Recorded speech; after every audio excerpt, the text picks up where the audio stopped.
경제를 잘 알지 못하는 사람을 위한 당장 이번 주 알아야 할 간편 지식, 경제가 먼데이. 경제의 맥을 짚어주는 두 분과 함께하겠습니다. 김광석 한국경제산업연구원 연구실장, 송승현 도시화경제 대표 두 분 나오셨습니다. 어서 오세요. 네, 안녕하세요. 안녕하세요. 네, 안녕하세요. 일주일 잘 지내셨나요? 지낼만 하다가 날씨가 갑자기 추워져가지고 맞아요. 조금 야외 외출을 좀 삼가했습니다. 그러니까요. 네. 우리 실장님은 잘 못 네. 지내신 것 같아요. 네, 한 주 잘 보내다가 바로 어제 네. 꽃샘추위가 찾아왔는데 그러니까요.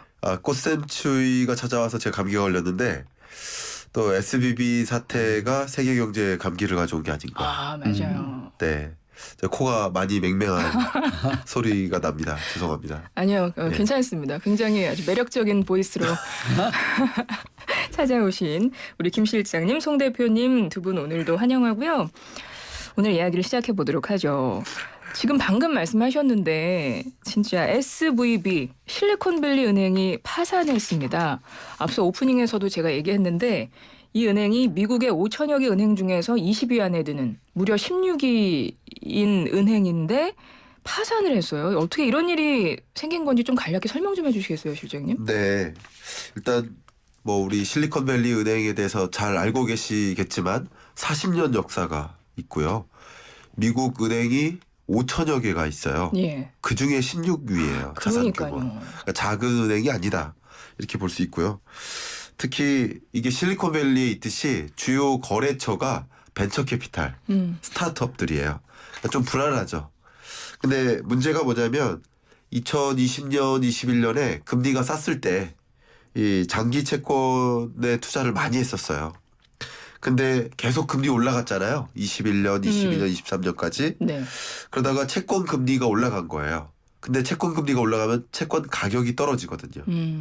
그런 과정에서 특히 스타트업들이 예금이 줄어요. 경기가 어려우니까. 또 예금 인출이 많아지고요. 그러다 보니까 예금 인출이 많아질 때 자금이 없으니까 국채를 매각합니다. 근데 국채를 매각할 때 손실을 그냥 떠안고 매각하는 거예요. 지금 채권 가격이 떨어진 상태에서 그렇죠. 그냥 채권 가격이. 팔아버릴 수밖에 없는. 그렇죠. 왜냐하면 예금 인출 요구가 있는데 그것에 대응하기 위해서 어쨌든 갖고 있던 국채를 불가피하게 매각하게 되면서 18억 달러의 손실이 나타납니다. 이러면서 증자도 하고 또 무디스에서는 신용평가 등급을 막 크게 낮추고 이러니까 주가도 또 폭락하고 60%나 하루에 빠졌죠.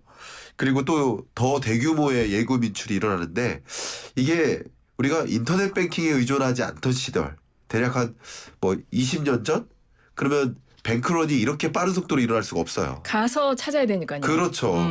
그런데 지금은 다 손에서 예금 인출을 하니까 돈을 옮기니까 네네. 대규모 뱅크런이 그냥 순간적으로 일어난 거죠.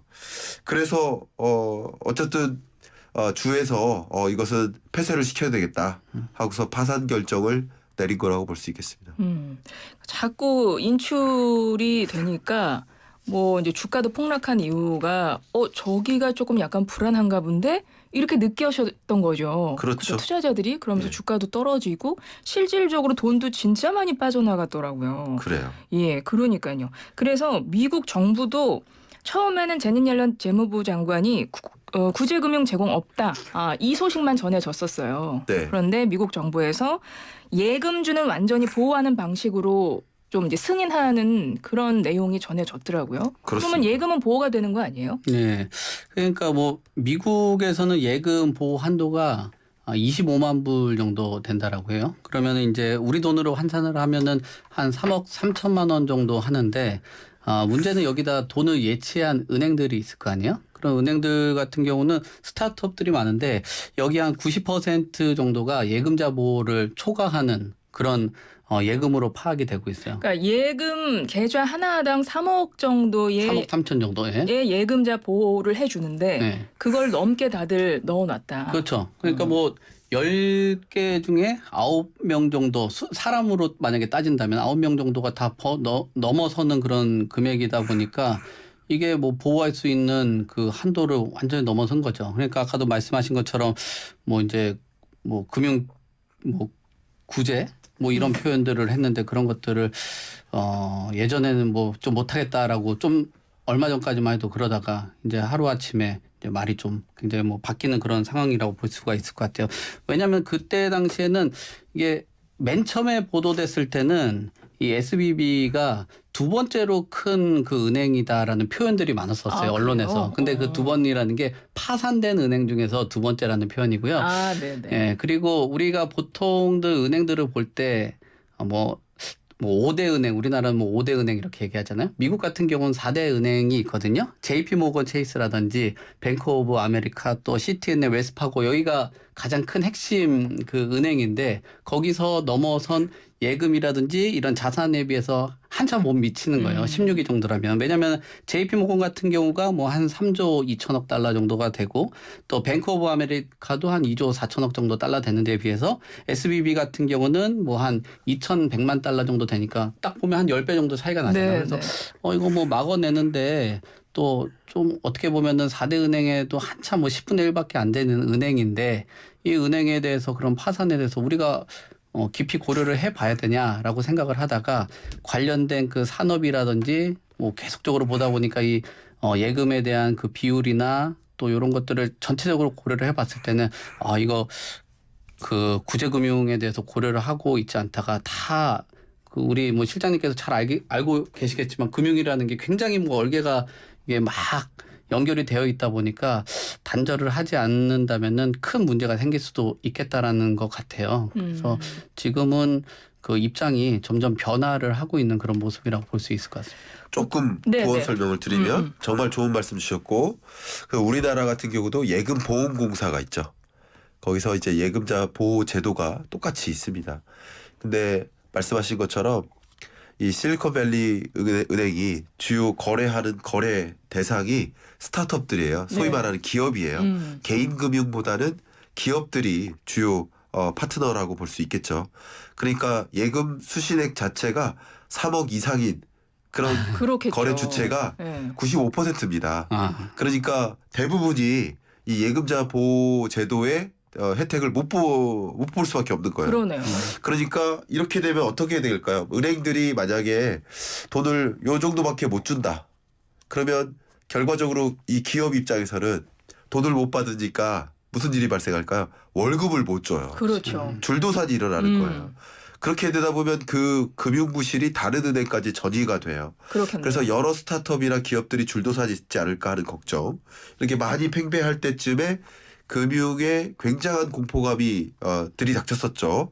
이게 지난 주말입니다. 근데 맞아요. 네. 오늘 아침에 이제 속보로 딱 나온 것이 이 전액 예금자 보호를 해주겠다 하는 것이 정부가 바이든과 옐렌과 뭐 연준도 같이 이런 것에 대해서 어떻게 대응할지를 함께 모색했고 결과적으로는 줄도산의 피해까지는 없겠다. 그건 막을 수 있겠다. 이렇게 지금 현재 갈피가 잡힌 상황이라고 볼 수 있겠습니다.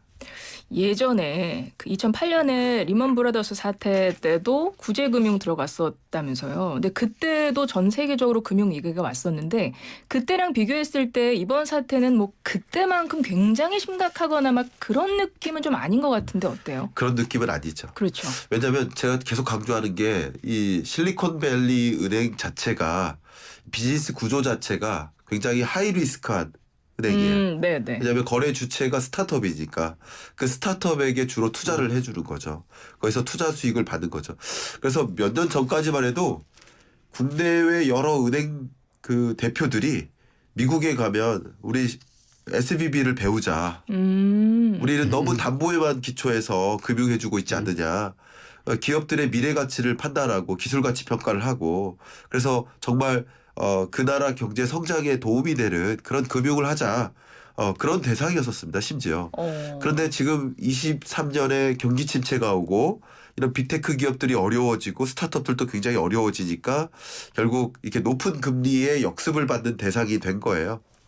그런 과정이기 때문에 이게 좀 사태가 심각해진 것 뿐이지만 만약에 그냥 전통적인 금융 비즈니스를 하는 그런 은행들이 도산을 하게 될 경우 그 금융부실이 전이될 가능성이 훨씬 높거든요.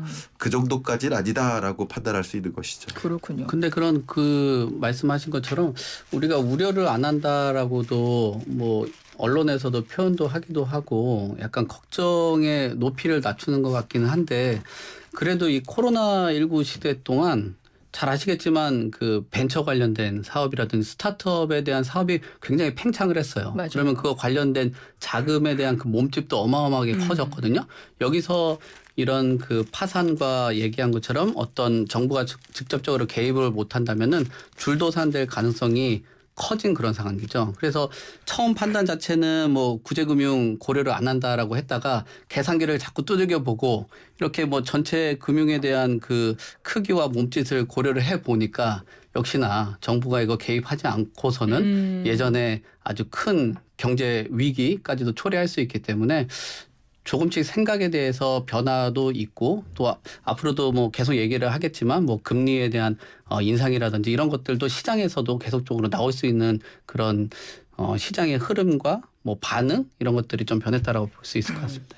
일단은 우리나라에 미칠 영향도 우리는 좀 면밀히 따져봐야 되는데 일단 추경호 경제부총리가 상황을 예의주시하겠다고 하긴 했어요.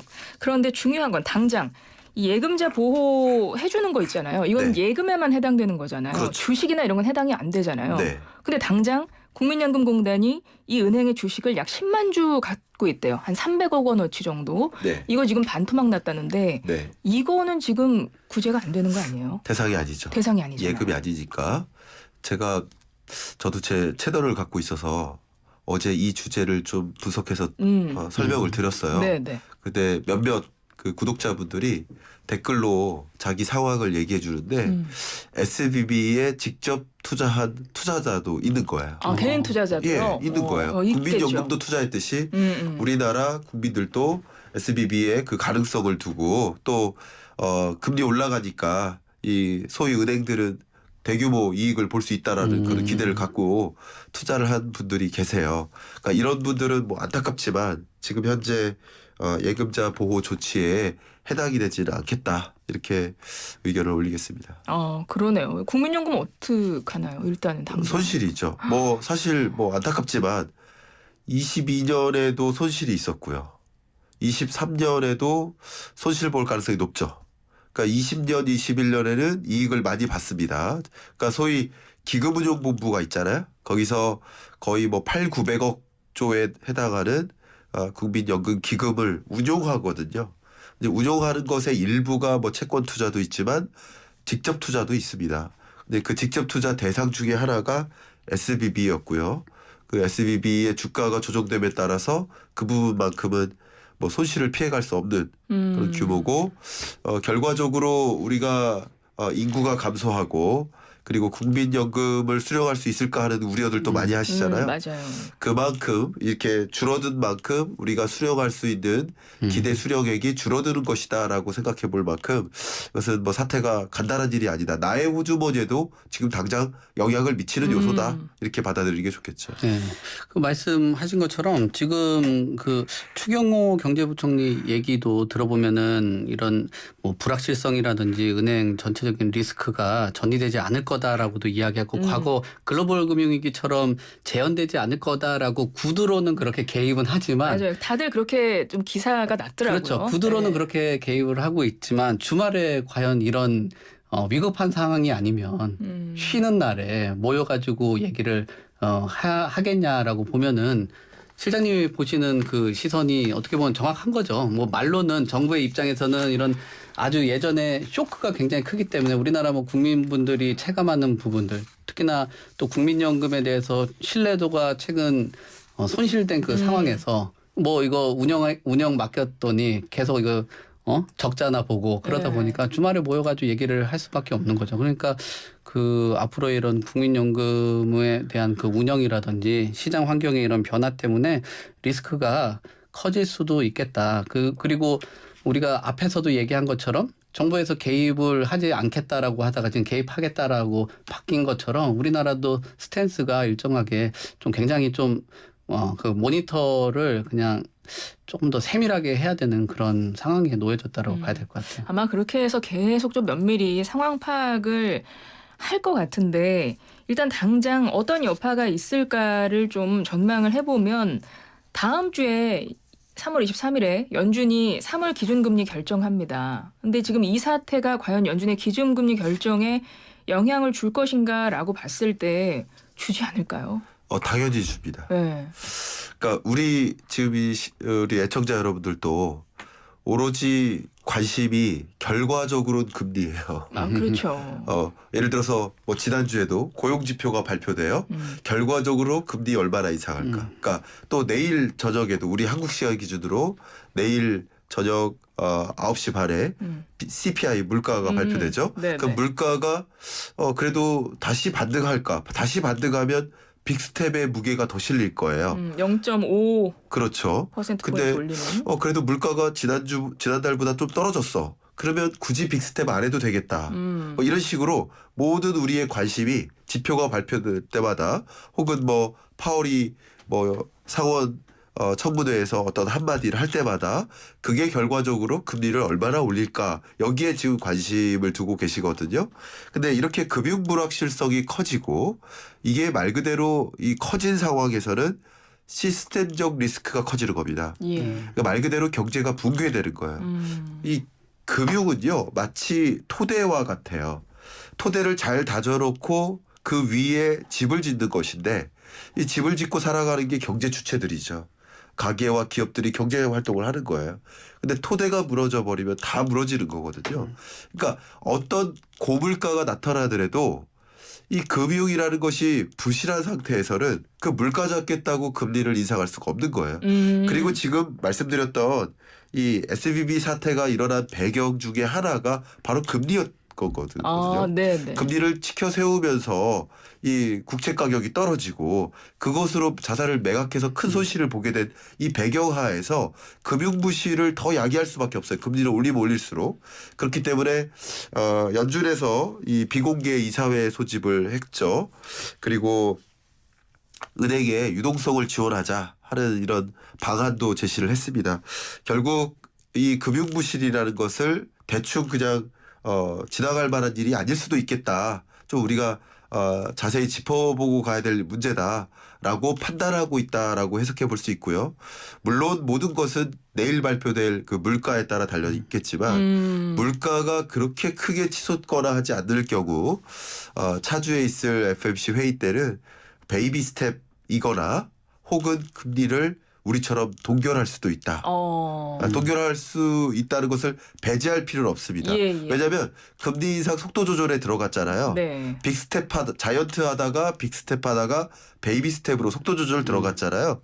근데 여기서 한 번 쉬었다가 베이비 스텝 하는 것도 속도 조절이에요. 우리나라가 그 그렇죠. 케이스죠. 우리가 그랬죠. 네. 3월에. 그렇기 때문에 2월에. 굳이 이렇게 금융 불확실성이 커진 환경에서 물가 잡겠다고 추가적인 금리 인상을 할 필요가 있겠느냐 하는 여론이 그 FOMC 위원들 사이에 강해질 거라고 봅니다.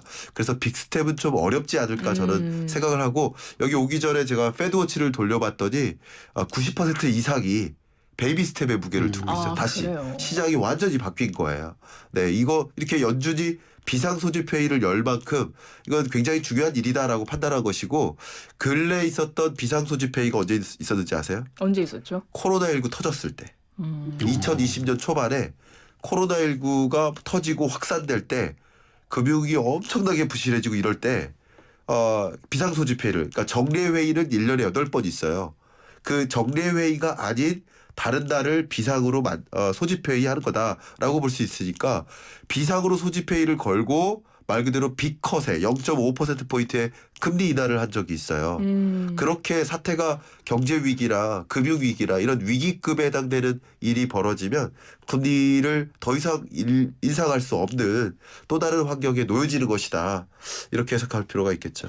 그 파월 의장이 얼마 전에 이 비둘기파에 속하는 네. 파월 의장이 매파 발언을 하면서 0.5%포인트 올리지 않을까 이런 생각들을 많이 했다면서요. 맞아요. 그런데 이제 이번 사태로 지금 말씀하셨지만 금리 때문에 결국은 이 사태가 촉발됐기 때문에 네. 이번에 금리를 0.5를 올리는 거는 조금 더 신중하게 다시 한번 생각해야 되는 시점인 거고 네. 그래서 0.25 정도를 지금 예측하시는 거군요. 하고 있고요. 재밌는 게 물론 이 금융사들은 다소 비둘기파적이에요. 네. 특히 투자은행들은 물론 그걸 네. 감안하고 들으셔야 되지만 골드만삭스에서 입장을 표명했는데 금리 동결할 가능성이 높다.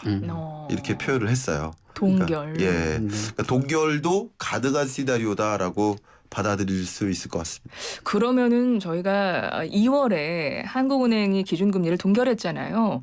그게 그때 한번 이제 보류하면서 그것도 하나의 그 속도 조절의 하나라고 그렇죠. 하셨어요. 그 네. 당시에 속도 조절을 하느라고 동결을 했었는데 그때 동결한 거가 지금 결과적으로 봤을 때 더 잘된 선택이었다는 생각도 드네요. 뭐 그거는 뭐 어떻게 보느냐에 따라서 왜냐면 그때 올리지 않을까 이런 네. 생각도 하긴 했었잖아요. 근데 뭐 어쨌든 결과의 발표를 봐야 되는 거니까 그 말씀하신 것처럼 동결이고 지금 90% 정도는 어쨌든 뭐 베이비 스텝에 대한 무게를 준 상황이기 때문에 보는 시각에 따라서 좀 다를 것 같은데 그래도 역시나 이 골드만삭스에서도 말씀을 그 보도를 한 내용들하고도 또 마찬가지로 미국 언론이라든지 그곳에서도 이 기준금리 인상하고 급격하게 올라간 이 기준금리가 사실 이런 그 SVB의 파산을 몰고 왔다라는 지적을 굉장히 많이 하고는 있습니다. 왜냐하면은 계속 이렇게 덩치가 커지면 커질수록 이 이자에 대한 그 비율 자체가 굉장히 예민해질 수밖에 없는 상황이거든요. 그래서 계속 이 상황을 놔둘 수 있겠냐라는 그런 의구심에 대해서도 그 언론에서 좀 지적을 하고 있는 그런 상황이고요. 또 뉴욕타임즈 같은 경우도 지금 이 통화 정책에 영향을 미칠 수밖에 없다라는 거예요. 지금 연방 준비 그 FOMC에서도 금리 인상을 선택하는 게 어려울 수밖에 없는 그런 환경 자체가 지금 뭐 앞으로 우리가 보고 있는 이 SVB만 지금 보고 있겠지만 아까 16위 정도라고 얘기했잖아요. 네. 그 밑에 있는 더 부실화된 은행들도 굉장히 많이 연결이 되어 있을 수 있는 거란 말이에요. 우리가 그러니까요. 어떤 시장을 볼 때 그 중에서도 가장 뭐랄까 덩치가 좀 있고 좀 크게 보이는 곳 타겟해가지고 봐서 그렇지. 그 밑에 있는 관련된 은행들하고 또 뭐 여러 관련된 뭐 금융사들 같은 경우도 그 이자에 굉장히 예민해질 수밖에 없는 상황이라서 지금 뭐 90% 정도 되는 그런 뭐 베이비 스텝의 의견들도 있겠지만 일부에서는 뭐 말씀하신 것처럼 한번 쉬었다 가는 것도 속도 조절이니까 그런 의견들도 좀 나오고 있는 것 같고요. 근데 뭐 우리가 굉장히 뭐 금융에 대해서 해박한 지식을 가지고 금융을 저번에 인상을 동결을 했다라는 거는 사실상 우리나라하고 미국이 보는 그 금리에 대한 시각이 좀 다르거든요. 우리나라는 뭐 부동산이라든지 경기에 대해서 조금 더 예민하게 반응하는 그런 부분이 있다 보니까 그거에 대해서 대응을 하기 위해서 금리 동결을 한 거지 뭐 어떤 이런 금융의 부실 때문에 금리를 동결했다라고 보기는 조금 어렵지 않나. 그렇긴 하죠. 근데 이제 그때도 어떤 얘기가 있었냐면 금리 격차가 더 심해지면 어떡하냐, 올려야 되는 거 아니냐, 조금이라도 이런 생각이 있었던 것 같아가지고 그때 이제 동결하는 것이 한번 지켜보는 것도 나쁘지 않다. 이제 이런 의견들이 있어서 제가 이제 그런 말씀을 한 거죠. 이번에 만약에 0.5를 올렸다면 너무 격차가 나버리니까. 근데 그런 상황은 안 오지 않을까 이런 생각을 해서 아마도 우리 청취자 여러분들이 네. 금리에 대해서 굉장히 민감할 수 있어서 제가 내일 발표될 CPI에 모든 게 달려있다. 이렇게 말씀드리고요. 어쨌든 금융부실이라는 이 문제를 떠안고 금리를 마음 놓고 인상할 수 없는 환경이다. 이렇게 한 가지 말씀드리고요. 네네. 근데 이 와중에 일단 30초만 해주세요. 만약 CPI가 6.4 밑으로 떨어져서 6%가 채 안 된다. 그러면 동결을 할 수도 있는 거죠. 굳이 알겠습니다. 물가도 잡히고 있는데 금리 인상하지 말자 하는 생각이 다수 의견일 수 있겠다. 의견드립니다. 알겠습니다. 일단 1부는 여기까지 마무리를 할게요. SVB 파산 관련해서 국내 영향은 어디까지 있을까, 금리에는 어떤 영향이 있을까까지 이야기를 해보고요. 송승현 도시화경제 대표님, 그리고 감기가 들어서 더 매력적인 목소리로 함께하고 계시는 김광석 한국경제산업연구원 연구실장님 두 분과 함께하고 있습니다. 괜찮으시죠, 컨디션은? 네, 괜찮지 않습니다. 네, 우리 애청자 여러분께 양해를 좀 부탁드립니다. 아니요. 네. 저희가 방송 듣긴 저는 괜찮은데 저는 실장님 보면서 진짜 주변에 감기 든 분이 되게 많아요. 지금 제 주변에도. 네. 왜냐하면 지난주에 진짜 따뜻했다가 맞아. 어젠가? 네. 밤부터 갑자기 추워졌어요. 그젠가. 네, 그때 감기 드신 거 아니에요? 맞아요. 가볍게 옷을 입고 네. 테니스장에서 열심히 테니스를 치다가 그러면 땀이 뻘뻘 나잖아요. 그렇죠. 근데 갑자기 추워지는 거죠. 그럼 너무 춥죠. 그래서 이제 얼어가지고 감기 왔습니다. 그러셨구나. 그래서 아니 요즘에 일교차도 크고 이렇게 막 날이 막 따뜻했다가 추웠다가 이럴 때 청취자 여러분들도 진짜 건강 관리 잘 하셔야 됩니다. 예, 그 말씀 가장 중요한 건 사실 경제보다 건강이 제일 중요한 거니까 네. 먼저 이야기를 했고요. 앞서 SBB 파산 이야기를 하면서 이제 금리 얘기도 잠깐 했었는데 요거 하나만 더 여쭤볼게요. 보니까 이제 저희가 4월에 기준금리를 결정하게 되는데 이번 뭐 연준의 기준금리 3월 결정에 어떤 영향을 미칠지 한번 봐야 될 것 같은데 그동안 우리 일반 시중은행 대출금리가 좀 내리는 추세였잖아요. 네. 그런데 저축은행은 대출금리가 더 높아졌다는 기사가 나왔더라고요. 네. 근데 저축은행 같은 경우는 사실 뭐 신용이 그렇게 높지 않은 분들이 일반은행에서 대출받기 힘들어서 보통 저축은행을 많이 이용하신단 말이에요. 네. 그러면 그분들 저축은행 금리 이렇게 높아지면 서민들 이자 부담 커진다는 이야기인데 네. 이 부분 좀 짚어주실 수 있어요? 네. 일단 은행은 돈을 저축받아서 대출해주는 비즈니스인 거죠. 저축자와 대출자를 중개해주는 비즈니스다. 근데 대출 수요가 계속 많다면 저축을 더 많이 이끌어야겠죠. 그렇죠. 저축액 총 저축 수신액의 일부를 대출해주는 비즈니스니까. 근데 대출 수요가 줄은 거예요. 예. 그러니까 대출 공급을 줄여도 되는 거예요, 이제. 그러니까 더 이상 수신을 많이 할 필요가 없는 거죠. 그래서 수신 금리 가지고 경쟁할 필요가 없어지니까. 수신 금리를 높여서 그 수신액을 늘려나가는 게 경쟁이었는데 그렇게 경쟁할 필요가 없어지니까 자연스럽게 저축은행도 이제 금리를 저축금리마저 내리고 있다. 대출금리가 떨어지고 저축금리도 같이 떨어지고 있다. 이렇게 볼 수 있고요. 다만 이렇게 떨어지는 시중금리가 같이 떨어지고 있어요. 저축은행의 예금금리가 22년 12월이 정점이었거든요. 그때가 5%대 중반 이렇게 됐었어요. 지금 3.74로 떨어졌어요. 그러니까 이렇게 떨어지는 것은 모두 다 떨어지는 거예요. 시중금리가. 근데 상대적으로 저축금리가 더 빨리 떨어지는 거죠. 그래서 상대적으로 대출금리가 더 높다고 그렇죠. 느껴지는 거예요. 예. 그 어쨌든 은행 입장에서는 저축은행도 포함해서 예대금리 차 이게 수익성 아니겠습니까? 그렇죠. 이렇게 금리 시중금리를 떨어뜨리는 과정에서도 어쨌든 예대금리 차라는 수익성을 갖고 싶기 때문에 그런 방향으로 또 경영 전략이 이어지고 있다 이렇게 해석해 볼 수 있겠습니다. 그러면 저축은행에서 대출 많이 받으신 분들 그런 분들은 좀 이런 기사 좀 눈여겨보셔야 될 것 같아요. 근데 이게 제가 알기로는 이게 은행 이름은 은행으로 들어가 있는데 저축은행은 사실 은행이 아닌 거거든요. 제2금융권. 네, 그래서 사실 이게 부채 해결하고 경제 활성화 조치로 은행이라는 이름을 쓸 수 있게 해준 거지. 사실 저축은행은 은행이 아닌 거죠. 그러니까 아무래도 아까 뭐 말씀하신 것처럼 뭐 그 장점으로 본다라면은 이율이라든지 한도나 심사 자격 같은 거는 좀 유리하겠지만 그만큼 어떻게 보면 미끼가 되는 거죠. 뭐 많은 사람들이 들어갔지만 거기에 은행하고 좀 다른 그런 시스템을 갖고 있기 때문에 뭐 이자도 좀 어느 정도 굉장히 높게 올려줘야지 수익도 창출하고 있는 그런 구조기 때문에 아무래도 뭐 저축은행의 이런 이율 같은 경우 그리고 또 자본력이 좀 부족하신 분들이 심사가 낮다 보니까 그런 분들이 들어가 있을 거 아니에요. 그러니까 네네. 뭐 이자에 더 예민하게 반응하고 또 이런 자금력이나 이런 부분들이 좀 부족하다 보니까 뭐 좀 살림살이 하는 데서 이런 이자 감당에 대해서 위기감을 좀 가질 수밖에 없겠죠. 그러니까요. 그러니까 이런 기사가 났길래 한번 짚어봤고요. 자, 2부에서는 또 부동산 이야기를 해보도록 하겠습니다. 부동산 시장 뭐 기사를 찾아보면요. 저는 솔직한 저의 그냥 느낌을 말씀드리면 잘 모르겠다요. 네. 왜 이렇게 혼란스러울까라는 생각이 드는 게 부동산 시장 연착륙 기대감이 나오고 있다. 뭐 어디 보면 청약 시장 어느 일부 지역 굉장히 경쟁률이 높다. 그래서 청약 시장도 그러면 좀 좋아지나 이런 생각을 하다가 보면 또 미분양 시장은 지금 미분양은 점점 늘어나고 있다. 아직도 뭐 더 많이 늘어날 거다. 이런 기사들이 나와가지고요. 일단 우선 지금 부동산 시장 도대체 어떻게 흘러가고 있는 거예요? 저도 잘 모르겠네요. 총평.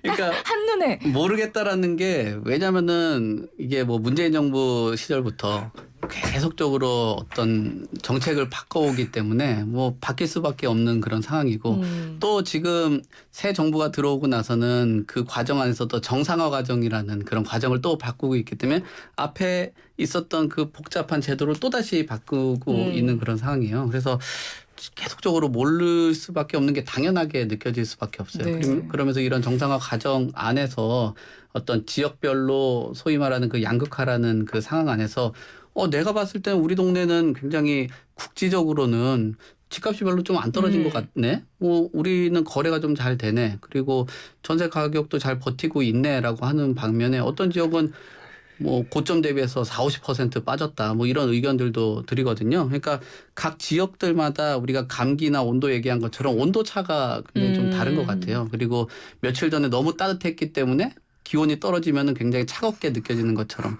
근데 연착륙 관련돼 가지고 지금 가능성을 보여주고 있다라는 의견을 이창용 그 총재 발언부터 해가지고 뭐 부동산 시장의 정부에서도 이야기를 하고 있는 것 같아요. 근데 그 연착륙에 대한 그 기준점을 언제로 두냐라고 봤을 때 작년 7월 기준으로 봤을 때는 급락 수준을 겪은 게 맞다라고 보여지고요. 올 초를 기준으로 본다라면은 연착륙에 대한 그 수치가 나오고 있다라고 볼 수 있을 것 같아요. 왜냐하면 작년 한 해 동안 뭐 실거래가 지수로 한 22% 정도의 급락에 가까운 수치를 경험을 했기 때문에 일정의 좀 기저효과 같은 게 느껴진다라고 볼 수 있을 것 같아요. 근데 총평으로 말씀을 드리면은 여전히 뭐 매매 수급 지수라든지 이런 부분들도 100을 기준으로 봤을 때는 아직 한참 못 미치는 뭐 70선 정도에서 머무르고 있는 그런 수준이라고 보여지고요. 거래량도 최근 들어서 2월 달에 한 1,700건 정도가 서울의 아파트 거래량이 늘었다고 해요. 그러니까 언론에서는 상당한 반등으로 표현을 하고는 있지만 역시 거래량이 연평균 한 5천에서 한 6천 건 정도 나오거든요.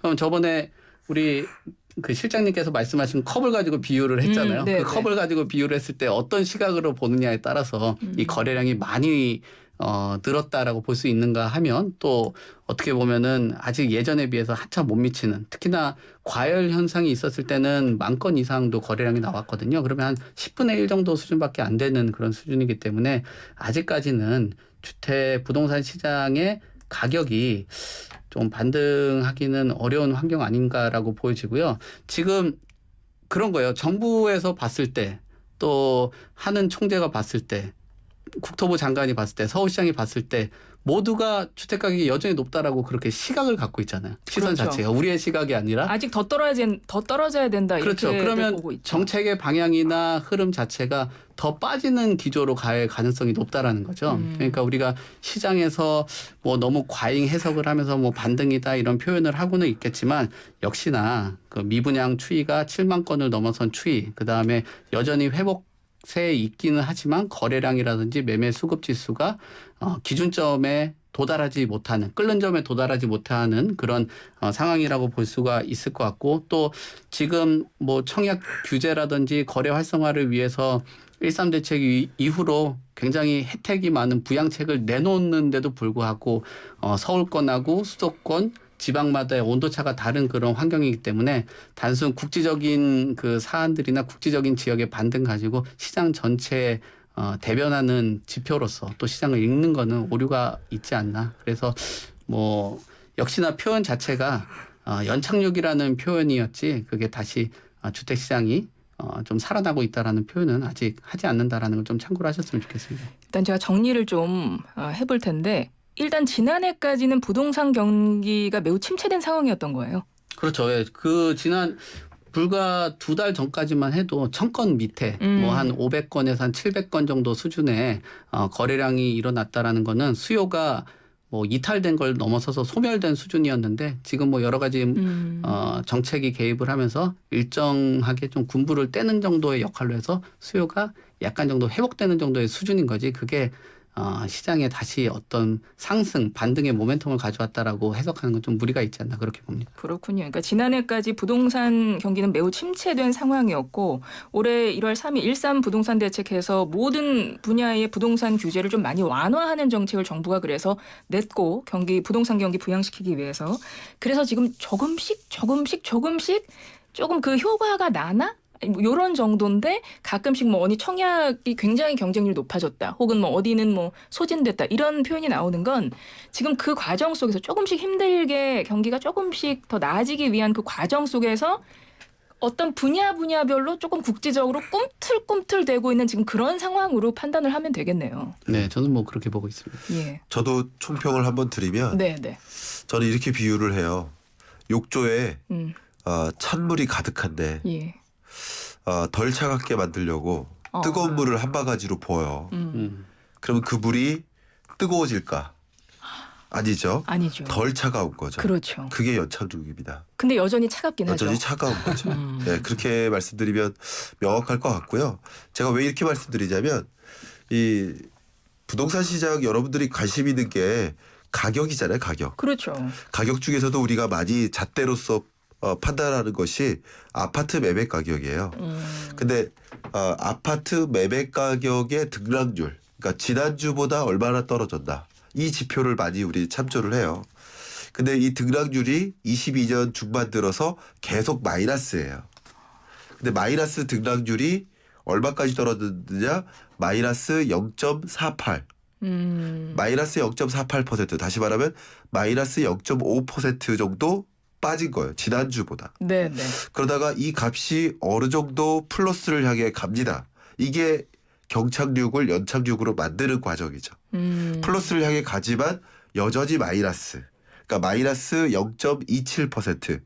요 정도로 지금 나름 연착륙화되고 있다. 그럼 마이너스 0.27%로 올라간 배경은 지금까지 이야기 나눈 그 국지적 반등 때문에 그래요. 그러니까 모든 지역이 다 플러스로 전환되는 그런 흐름이 아니라 대출 규제의 대상이었다가 대출 규제가 풀림으로써 집 사도 되겠다. 그러니까 이 대출 규제 때문에 집을 못 산 계층. 네, 네. 100명이라고 한다면 5명. 이 5명은 집을 사고 싶어요. 떨어지든 뭐 하든. 그러나 대출 규제 때문에 못 산 거예요. 내가 지금 20억짜리 집에 살고 있는데 30억짜리 집으로 이사 가고 싶은 거예요. 다만 5억 대출이 필요해요. 그런 사람들이 이제 대출 규제가 완화되니까 집 살 수 있게 옮겨질 거예요. 그러니까 전체의 매수세가 움직인 게 아니라 규제 완화의 대상이 결국 매수로 연결될 것이다. 이렇게 표현해 볼 수 있고요. 네. 또 잘 생각해 보시면 규제 완화의 효과가 나타난 건 사실이에요. 네. 특히 규제 대상 지역들. 그럼 그 규제 완화의 효과가 나타난 지역들은 어딜까요? 보통 수도권이라 원래가 경쟁력이 있던 지역들 아니에요? 그렇죠. 다시 말하면 원래 규제 지역이었던 거예요. 모든 우리나라 전국이 규제 대상 지역이 아니었고 그렇죠. 규제 대상 지역이었다가 규제가 해제된 지역. 이 지역에 국지적인 반등이 있는 거예요. 그러면 전국적으로 반등이 있는 것이 아니라 어쩌면 우리가 관심 갖고 이렇게 지켜보는 그런 뉴스들이 그 국지적 반등 지역, 뭐 그 지역의 청약 경쟁률 이런 뉴스 때문에 전국적으로 반등이니까 바닥이 이제 찍고 반등하는 것인가 이렇게 생각할 수도 있는데 바닥 찍고 반등하는 것은 가격이 아니라 가격의 등락률이다. 그러니까 다시 말하면 여전히 등락률은 마이너스에 맴돌고 있다. 이렇게 볼 수 있겠고 미분양 주택 건수 자체가 이제 해소되는 기조로 가지 않는 한 이 값이 플러스로 전환되기는 어렵지 않을까 이렇게 진단하고 있습니다. 그러면 미분양 그 주택 수가 이제 해소되는 시점부터가 조금 더 이제 기대감이 커지는 그 시점인 건데 그게 언제쯤 될까요? 아직은 계속 미분양은 좀 증가해야 되는 거죠. 증가가 더 전망이 되는 거죠. 미분양이 증가할 수밖에 없는 환경 자체가 저금리 유동성으로 인해서 뭐 건설사도 마찬가지고 시행사도 토지 매입을 굉장히 비싸게 했을 겁니다. 그러면은 결국 고분양가의 주택들이 많이 나올 가능성이 높은데 그 어떤 뭐 분양가 상한제가 적용되지 않는 지방권 같은 경우에서는 더 미분양 물량이 더 쌓일 수밖에 없거든요. 네. 왜냐하면 구매력이 서울이나 대도시권에 비해서 주택 구매력이 낮은 그런 상황에서 주택을 청약을 하고 분양을 하고 또 아까 실장님께서 지적을 하신 것처럼 이게 만약에 내가 대구나 세종이나 뭐 울산이나 요즘에 좀 주택 가격이 많이 조정을 받는 지역들에 내가 거기에 거주를 하고 있어요. 근데 거기 주택 시장이 암울하다고 느껴졌는데 나는 투자를 대구, 세종 또는 뭐 울산에만 하라고 했던 그런 환경에서 지금은 서울까지 전국을 다 할 수 있는 가서 해도 되네. 그러면은 미래가 보이지 않았던 내 지역, 투자의 미래가 보이지 않았던 지역에서 돈이 갈 수 있는 거죠. 그러니까 사람은 움직이기 어려운데 돈은 움직이기가 가능하거든요. 예. 그러면은 그 지역에 대해서 이런 차별화라든지 양극화가 굉장히 이어질 수 있다. 그러니까 전국 단위로 규제를 풀었는데 어떤 그 지역의 이동에 캡을 씌워놨다면 그거를 깨버리는 그런 상황이기 때문에. 근데 원래는 그 반대 방향으로 뻗어나갈 거를 기대하면서 캡을 풀어줬는데 네. 지금 생각이랑 다르게 반대 방향으로 가고 있는 거 아니에요? 그렇죠. 그건 뭐 지금 공급량이 많고 주택 구매력이 낮은 지역에서 물량들은 계속적으로 나오고 있는데 꼭 굳이 거기에 투자할 필요가 있을까요? 그 한정된 그 어떤 지역에서 물량들이 확보가 되어 있고 어떤 기대감이 좀 큰 좀 선호도가 높은 지역 쪽으로 자본이 그러니까요. 몰려갈 가능성이 있죠. 그러면 그 물량이 적은 지역들, 물량이 많은 곳은 계속 쌓여가는 그러니까 구조가 물량이 되고. 많은 곳으로 자금이 가야 되는데 지금 반대로 가는 거잖아요. 그렇죠. 예. 예. 그래서 지금 부동산 시장도 양극화가 좀 심화되고 있다. 미분양 시장 같은 경우. 부동산 시장 얘기를 해봤는데 뭐 더 지금 여쭤보려고 했는데 순간 저희가 30초밖에 이제 마무리를 해야 됩니다. 자, 이번 시간 오늘이 두 번째 시간이었어요. 경제가 먼데이 두 번째 시간인데 오늘도 아주 두 분의 깊이 있는 분석 너무나 잘 들었고요. 다음 주에 또 기대하면서 두 분 오늘 보내드리도록 하겠습니다. 송승현 도시화경제 대표님, 김광석 한국경제산업연구원 연구실장님 두 분 고맙습니다. 감사합니다. 네, 감사합니다.